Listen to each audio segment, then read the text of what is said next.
안녕하세요. 오늘 뉴스레터의 주요 내용은 다음과 같습니다. 1. 미국은 한국 KF-21에 러시아의 엔진을 사용할 것을 우려하고 있다. 2. 한국은 인도네시아의 파묘 수출을 통제하고 있다. 전 세계의 높은 관심을 받는 KF-21 보람의 전투기. 지난 7월 19일 첫 시험 비행을 무사히 마치며 우리 국방력은 물론 항공 우주 산업에 있어서 큰 전환점이 될 것이라 평가받았죠. 최근에는 영국, 필리핀 등 세계 각국에서 계약 관련 얘기가 들려오며 큰 화제가 되기도 했습니다. 현재 KF-21 전투기는 몇 차례 시험 비행을 진행하며 개발에 박차를 가하고 있습니다. 올여름 장마 기간과 겹치면서 비행 일정에 차질이 생기는 건 아닌지 우려의 목소리가 나오기도 했는데요. 우려와는 달리 시험 비행은 차질 없이 진행되고 있다고 합니다. 한편 KF-21 전투기에 탑재할 국산 엔진 개발 소식이 전해지며 전 세계인의 이목이 또 한 번 집중되었다고 합니다. 자세한 내용 알아보도록 하겠습니다. KF-21 보람의 전투기가 올여름 장마로 인해 시험 비행에 다소 어려움을 겪었다고 합니다. 그러나 다행히도 전체 시험 비행 일정을 봤을 때 목표 기한 내 개발하는 것 자체에는 문제가 없을 것이라고 합니다. 업계 관계자에 따르면 KF-21 제작사 한국항공우주산업 KAI은 지난 7월 19일 첫 시험 비행 성공을 시작으로 이달 10일까지 모두 20차례 비행에 성공했다고 합니다. 한국항공우주산업 KAI은 2026년까지 약 2200차례에 이르는 비행을 계획하고 있어 주말을 제외하고 이틀에 한 번씩 시험 비행을 진행할 예정이었다고 합니다. 그러나 KF-21의 시험 비행이 이뤄지는 경남 사천 일대의 날씨가 그동안의 절반 가까운 날 동안 비가 오는 등 좋지 않아 예정대로 진행되지는 못했습니다. 업계 관계자는 사천 지역은 보통 6월 말부터 장마철에 접어들어 추석 전까진 날씨가 좋지 않다. 그래서 날씨만 좋으면 최대한 비행을 하려고 한다고 밝혔습니다. 또 다른 업계 관계자는 장마 때문에 비행을 많이 하지 못할 것은 충분히 예상했던 상황이다.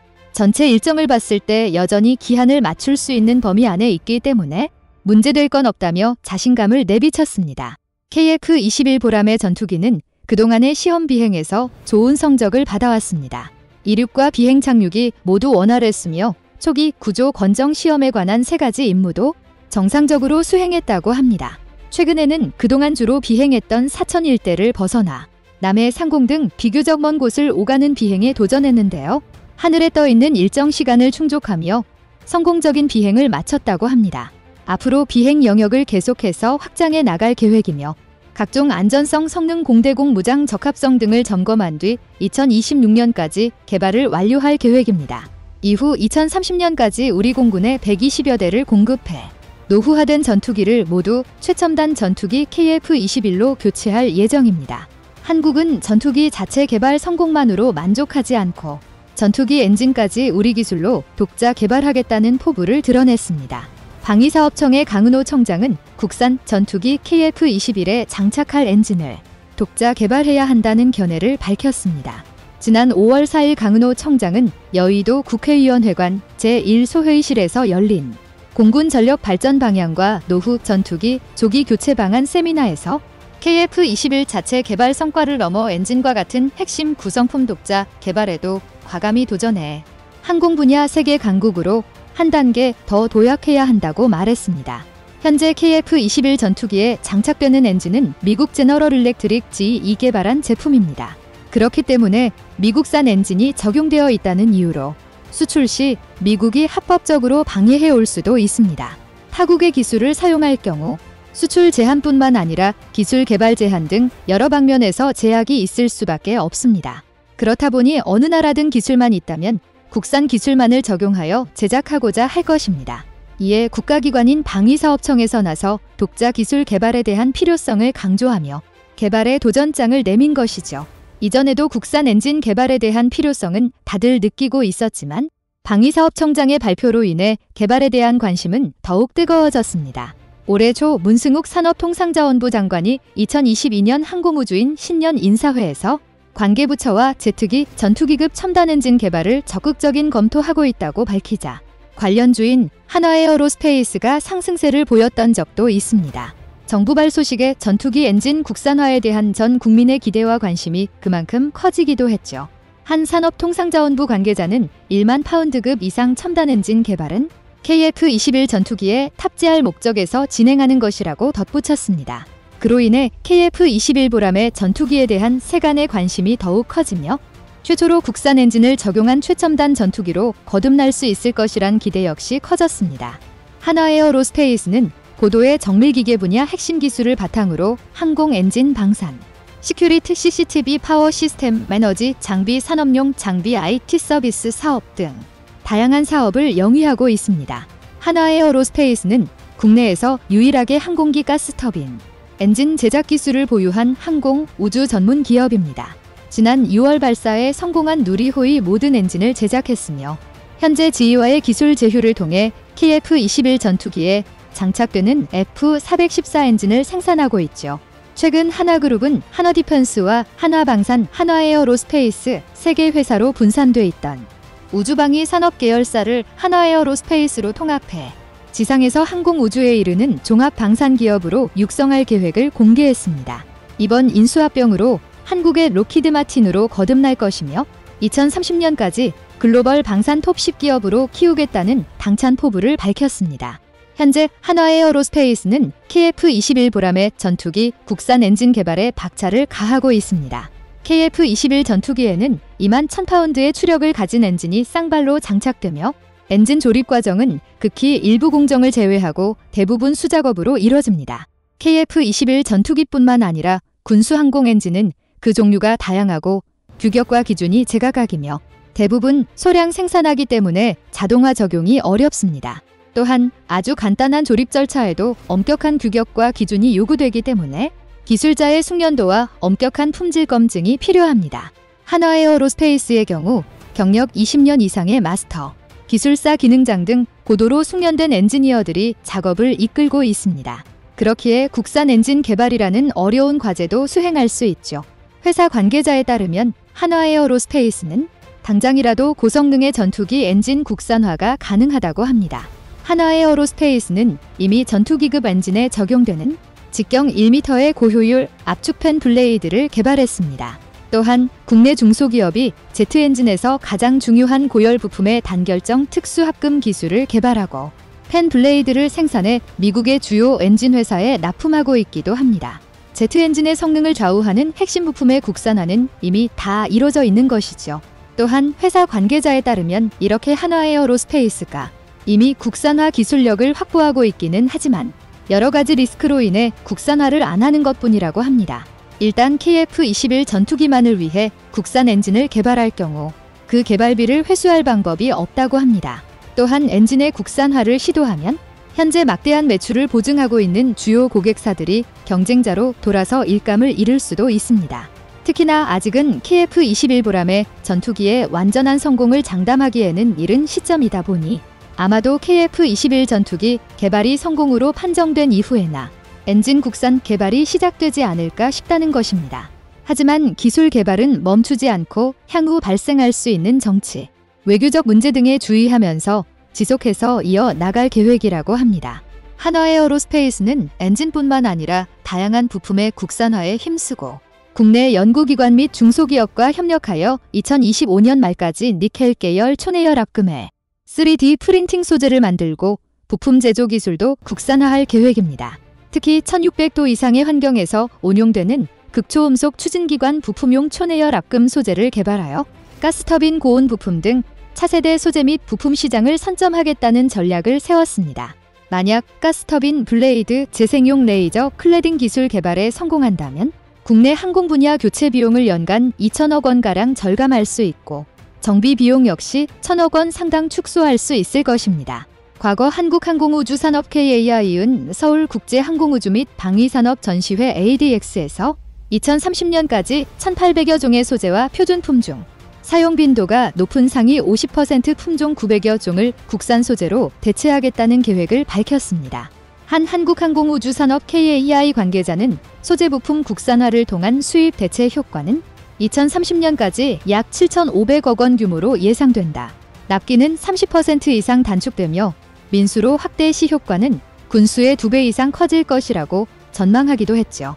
최근 강구영 사장이 한국항공우주산업 KAI의 신임 사장으로 공식 취임하면서 한국항공우주산업 KAI의 발전 방향을 재확인할 수 있었습니다.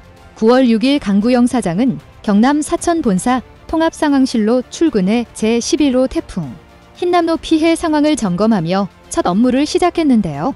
그는 KF-21 초음속 전투기 상륙 공격 헬기와 소해 헬기 LAH 소형 무장 헬기 양산과 위성 발사체 고도화 및 미래형 민수환제기 사업을 통해 세계 최고의 팔거리를 만들자며 특히 KF-21을 세계 전투기 시장의 뉴 브랜드로 내놓을 계획이라고 밝혔습니다. 여러 기관 및 기업이 협력하여 노력하고 있기에 KF-21 보람의 전투기의 성공은 불을 보듯 뻔한 결과인 것 같습니다. 더 나아가 항공 엔진 및 전체 부품 국산화라는 어려운 과제 역시 성공이 코앞으로 다가온 것 같은데요. 다른 나라의 도움 없이 오직 우리나라만의 기술로 세계 항공산업을 끌어내 갈 그날을 기대해 보겠습니다. 현재 우크라이나 사태로 전 세계의 물가가 고공행진하고 있습니다. 이러한 물가 상승에 기름을 부은 것이 있죠. 바로 인도네시아의 파묘 수출 금지입니다. 인도네시아는 수출 금지 조치 당시 국내 수급 부족이 원인이라고 밝혔습니다. 하지만 인도네시아의 파묘 수출 중단에는 진짜 이유가 따로 있었습니다. 그래서 현재 여러 국가는 인도네시아를 손절매하기 시작했고 그 와중에 인도네시아를 대신할 나라가 등장해 인도네시아는 당황하기 시작했습니다. 그런데 인도네시아를 대신할 국가가 갑자기 한국과의 협력을 강화해 한국은 뜻밖의 호재를 맞았는데요. 인도네시아의 파묘 수출 중단의 진짜 이유는 무엇이며 인도네시아를 대체할 나라는 어디인지 자세히 한번 알아보겠습니다.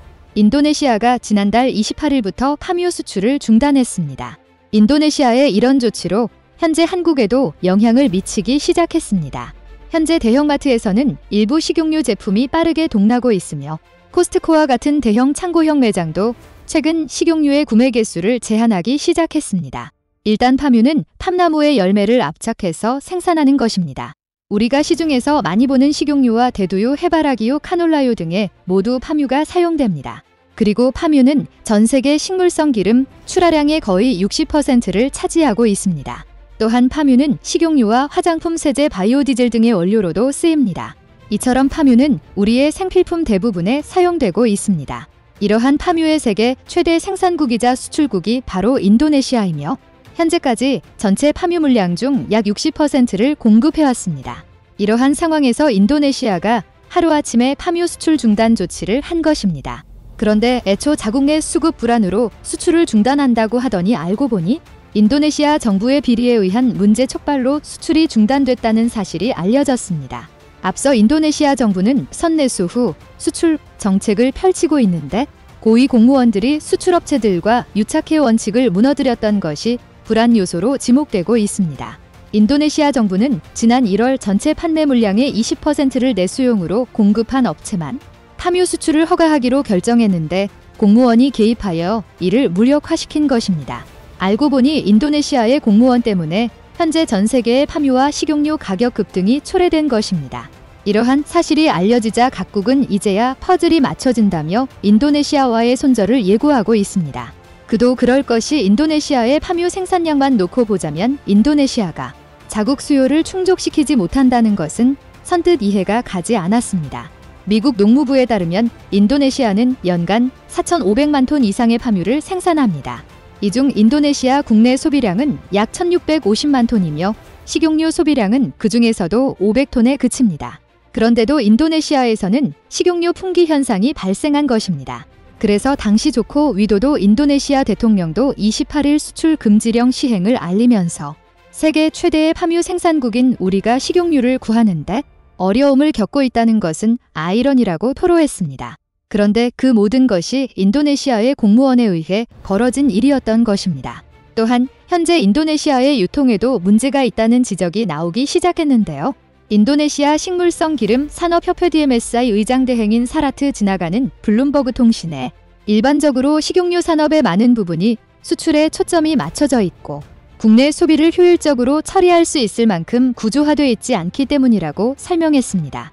인도네시아는 1만 7천 개 이상의 섬으로 구성된 국가입니다. 이런 지리적 특성 때문에 유통망에 대한 체계적인 관리가 이루어지지 않고 있습니다. 심지어 미등록 업체들도 난무하며 국가에 공식적으로 등록한 식용유 처리 공장은 75곳에 불과한 것으로 드러났습니다. 한편 인도네시아 관계자들은 공무원만이 문제가 아니라 인도네시아의 정부의 정책 실패도 문제라고 지적했는데요. 먼저 인도네시아 정부는 식용유 가격 급등에 대응해 가격 상한제를 도입했습니다. 그 결과 유통업자들은 공급 물량을 대폭 줄이고 암거래가 성행하는 결과가 발생했습니다. 암시장에서는 정부 목표의 2배 수준으로 가격이 형성됐고 시장 가격도 목표치보다 높아졌습니다. 안 그래도 불안한 국제정세로 생필품 물가가 치솟는 상황에서 식용유 가격까지 급등하자 인도네시아 곳곳에서는 시위가 촉발됐습니다. 따라서 결국 인도네시아의 조코위 대통령은 성난 민심을 달래기 위해 수출 금지를 시행하게 된 것입니다. 앞서 인도네시아는 자국 내 식용유 가격이 리터당 1,220원으로 떨어질 때까지는 수출 금지령을 해제하지 않겠다는 입장을 밝혔는데요. 현재 인도네시아의 대용량 식용유 가격은 리터당 1,480원 수준입니다. 이러한 상황을 지켜보는 외신들은 지금 인도네시아가 수출을 금지할 게 아니라 수출을 장려해야 자국 내 가격도 내려갈 것이라고 주장하고 있습니다.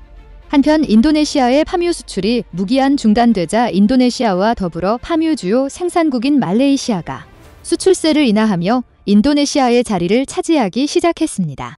현재 인도네시아로 쏠렸던 수요가 말레이시아로 바뀔 것으로 관계자들은 보고 있습니다.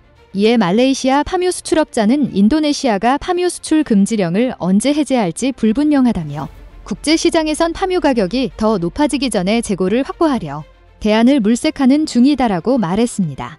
현재 말레이시아 정부는 파묘 수출세를 현행 8%에서 4%까지 단기적으로 낮추는 방안을 진행하고 있는 것으로 알려졌습니다. 인도네시아가 수출 중단한 사이 규제를 완화해서 파묘 수출량을 더 늘리려는 의도입니다. 그리고 현재 이란과 인도, 방글라데시 등은 현물을 말레이시아산 파묘와 맞바꾸는 거래를 제한하고 있다고 밝혔습니다. 한편 국제 상황이 이래 보이자 한국도 파묘 수급 불안에 대해 불안함이 나오고 있지만 크게 우려할 상황은 아니라고 하는데요. 현재 한국은 인도네시아의 파묘에만 치중돼 있지 않고 말레이시아 등 수입 경로를 다변화시켰습니다. 이에 국내 식품업체들은 최대 4개월분의 재고를 보유하고 있다고 밝혔고 인도네시아산이 아닌 모두 말레이시아산이라고 전해 인도네시아의 수출 금지로부터 입을 타격은 크지 않다고 전했습니다. 그런데 파묘 수출국 1위의 인도네시아 자리를 넘보는 말레이시아가 한국과의 협력을 강화하려는 모습을 보이기 시작했습니다.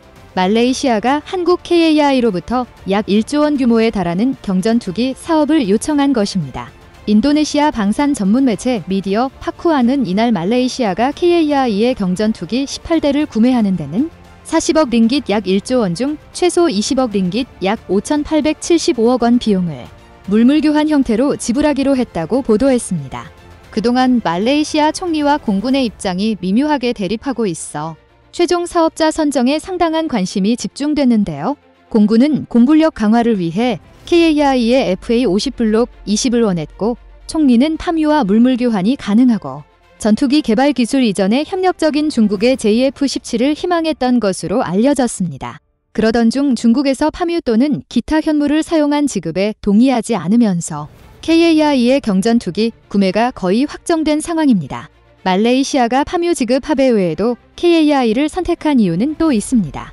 현재 말레이시아는 KAI 파트너인 말레이시아 통신장비 공급업체 캐지말락 시스템을 신뢰하는 것으로 알려졌습니다. 2008년에 설립된 캐지말락 시스템은 제품 기획개발 유지 보수, 다양한 애플리케이션 계약 개발 등 인공지능의 연구 개발을 수행하는 회사입니다. 상황이 이렇게 되자 국내에서도 변화가 일어날 것으로 예상되고 있는데요. 특히 인도네시아와 협상 중이던 KF-21 분담금 문제도 급물살을 탈 것으로 예상됩니다. 이번에 말레이시아가 현물을 제시해 인님한테는 현물 아닌 돈으로 받자는 주장이 나오기 시작했습니다. 이번 인도네시아와의 협상안은 올해 안으로 마무리될 예정으로 당초 인도네시아가 제시한 현물이 아닌 한국에 유리한 현금으로 받자는 것입니다. 지금까지 인도네시아와의 KF-21 분담금 문제는 인님에게만 유리한 조건이었습니다. 심지어 그마저도 깔끔하게 진행되지 않았죠. 따라서 현재 말레이시아가 나타난 만큼 인님에게는 현금으로 받자는 주장에 힘이 실리고 있는 것입니다. 그리고 현재 KF-21은 UAE라는 강력한 국가도 등장해 인도네시아와의 협상을 중단하고 UAE와의 협상에 집중하자는 의견도 적지 않습니다. 한편 한국의 국산 경공격기 FA-50은 한때 수출에 어려움을 겪었지만 실전에서 우수한 성능을 보여주면서 한국 방산 시장에서 수출 효자로 떠오르고 있습니다. 약점으로 지적되던 항속거리를 늘리고 이제는 심지어 미국 시장까지 넘보고 있습니다. 러시아의 우크라이나 침공 이후 동유럽의 안보 위기가 고조되면서 국산 경공격기 FA-50의 인기가 뜨겁습니다. 슬로바키아 공군 사령관과 폴란드 국방부 군비정책국장, 크로아티아 국방부 방산물자 국장이 개발사인 KAI와 FA-50 도입 방안을 논의했습니다. 체코와 헝가리, 오스트리아, 핀란드 등 노후 전투기 대체가 필요한 국가들과도 면담이 진행됐습니다. KAI는 FA-50 공동 마케팅 파트너인 로키드 마틴과 함께